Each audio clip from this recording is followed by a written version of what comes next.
Otep à tous, bien-aimés frères et sœurs. Je vous ai dit que Donald Trump est en guerre contre l'État profond.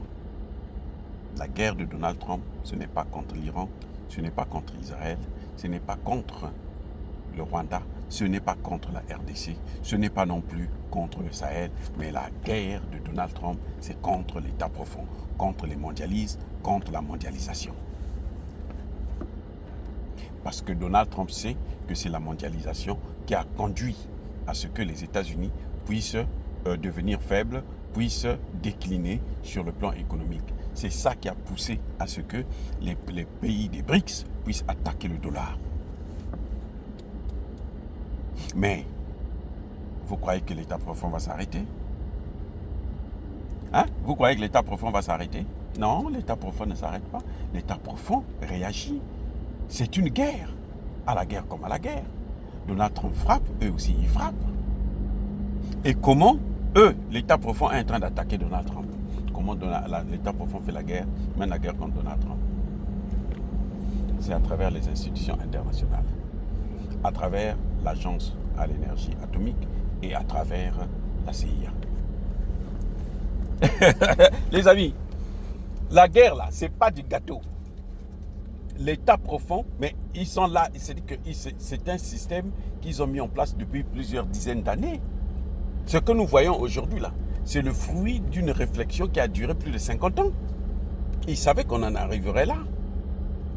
Surtout après la chute du mur de Berlin, ils se sont dit, voici une aubaine. Quand Bill Clinton cherche à élargir l'OTAN, décide d'élargir l'OTAN, c'est pourquoi? C'est pour aller vers la mondialisation, pour contrôler le monde entier. Ah oui. Et quand George Bush vient, il parle de nouvel ordre mondial. C'est lequel? Mais c'est les États-Unis qui commandent le monde. Mais cet ordre a été contredit par qui? Par la Russie, par l'Iran. Les deux ont entraîné la Chine dans le conflit et aujourd'hui on est en train d'entraîner l'Inde dans le conflit. Pour dire que, mais cet État-là, s'il crée ça là, nous on est foutus. Donc nous devons nous préparer. C'est pour ça qu'ils ont commencé à mener la guerre contre le dollar.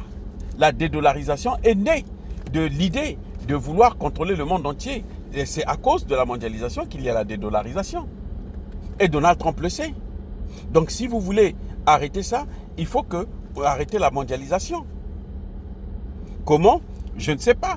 Si Donald Trump, lui aussi, veut la multipolarité, mais en tout cas, pour l'instant, lui, il veut reprendre le contrôle. Et pour reprendre le contrôle, il faut rehausser, remettre le dollar à sa place habituelle.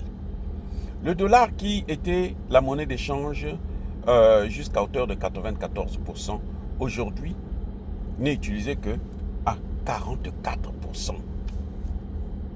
Donc 50% de moins.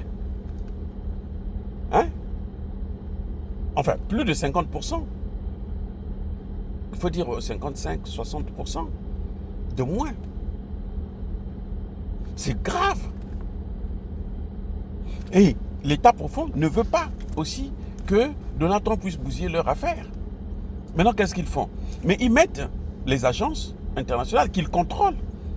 Donald Trump, c'est vrai, vous allez me dire que la directrice de la CIA, c'est Donald Trump qui l'a nommée. Mais ce n'est pas la directrice qui fait le travail, les amis.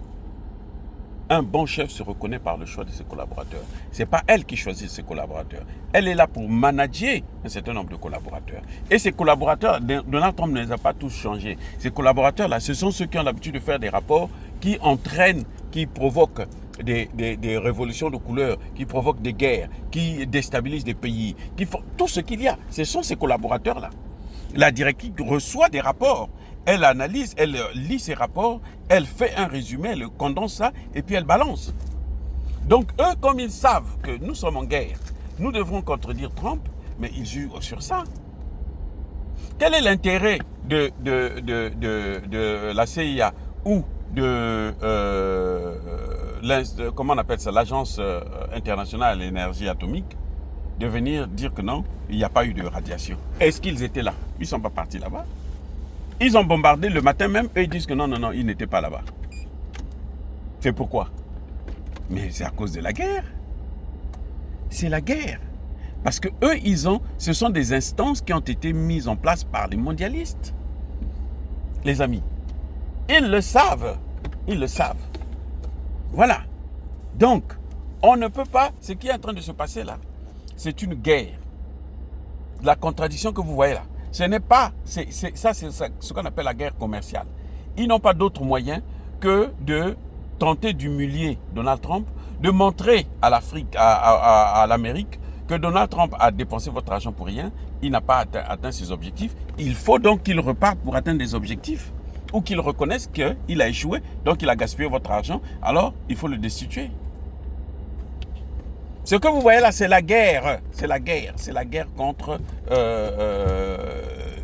Donald Trump, contre la volonté de Donald Trump. C'est une réponse, si vous voulez, à la guerre engagée par Donald Trump contre les mondialistes. C'est la réponse.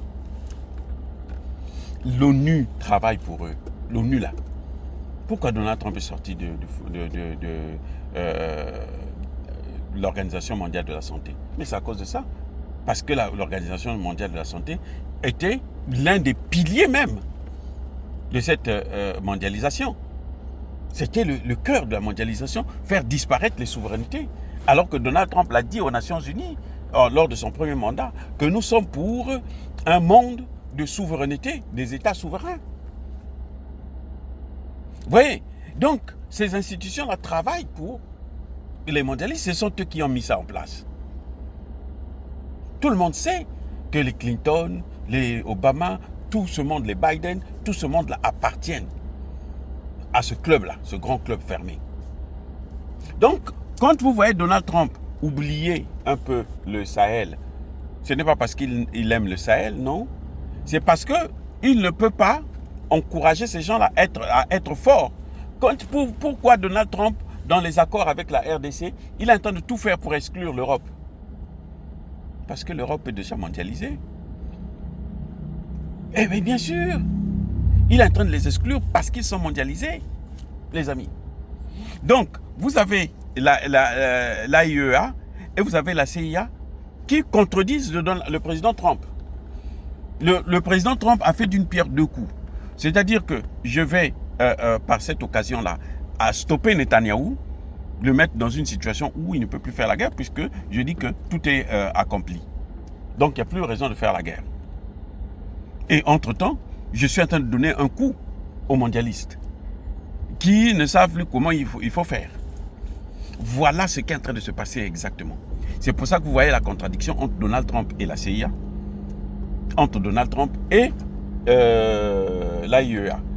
Ils disent que non, ils n'ont pas vérifié, il faut que Trump aille vérifier, il faut ceci. Mais eux-mêmes, ils ont vérifié. Ils étaient là-bas, ils sont allés là-bas quand? Puisque l'Iran suspend même, menace de suspendre, je pense qu'elle a même suspendu sa coopération avec l'AIEA. Vous allez faire quoi? Vous êtes parti là-bas quand? Comment? Tout ça, c'est une volonté d'humilier Donald Trump, de donner un coup dur à Donald Trump et à la politique qu'il est en train de mener. Et Donald Trump ne peut pas se battre pour sauver le dollar si le dollar, les mondialistes continuent à mener la même politique qu'ils sont en train de mener, cette politique-là qui a entraîné la dédollarisation. Mais ils vont accélérer la dédollarisation. C'est ça le problème. Donc en fait, Donald Trump sait que ce monde-là ne peut pas évoluer avec cette politique. Voilà, bien-aimés frères et sœurs. Ne soyez pas surpris de voir ces réactions des services de renseignement qui viennent prendre le contre-pied de Donald Trump parce qu'ils sont en guerre. C'est la guerre des éléphants. C'est entre eux là-bas. Ils sont en guerre et ils se donnent des coups. Voilà ce que vous devrez comprendre et connaître. Soyez bénis.